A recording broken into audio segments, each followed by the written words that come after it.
Hi, my name is Davin Senvik, and today we're going to be going over survival skill number 8, which is how to start a fire even with wet logs. So the main reason why we're going over this one is because we created a video called 12 survival skills everybody needs to know, and this is one of the top 12 skills that everybody does need to know, which is fire starting. So the reason why I mentioned wet logs is because you're not always going to have perfect conditions. Now, obviously, for your second, third, fourth, and fifth fire, you can simply use your current fire to dry out wet logs to keep your fire going, or to start new fires in the future once you have some dry logs. However, that first fire is going to be critical, and oftentimes it's going to be happening at an inopportune moment. So how are we going to start a fire with wet logs? Well, we have to have a heat source that's going to start easily and is going to burn long enough in order to dry out wood. And I can't think of any other better way to do that than a candle. However, you're probably not going to be carrying a candle on you. However, there's a couple of easy tricks that we can use to kind of make a makeshift candle, something that's going to burn for a long period of time and is going to be able to allow our logs to dry off.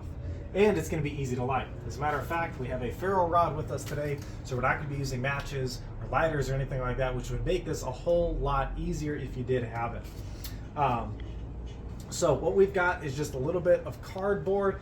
Inside I have alternated stuffing, this is just dryer lint, so you can get this right at home. You're probably throwing it away anyway every time you do laundry. And just a little bit of broken up candle wax. This is beeswax, but you can use any kind of wax. So what's going to happen is, as the cardboard and lint burns, it's going to burn fairly quickly, heating up the wax. The wax is going to slow down that burn, and it's going to allow it to burn consistently over a longer period of time, hopefully drying off our wood before it burns. So let's give this a test run. Now, something like this can be lit anywhere. I'm just going to light it on the ground real quick and then simply hand it over, but we're going to try to aim for this little piece of lint right here. Do you want to get the camera right in here from the other side? All right. Oh, and it's off to the races already. And in here we have our wet kindling, and we're gonna just put it right in there, and we're gonna let it burn. Go ahead, pause it.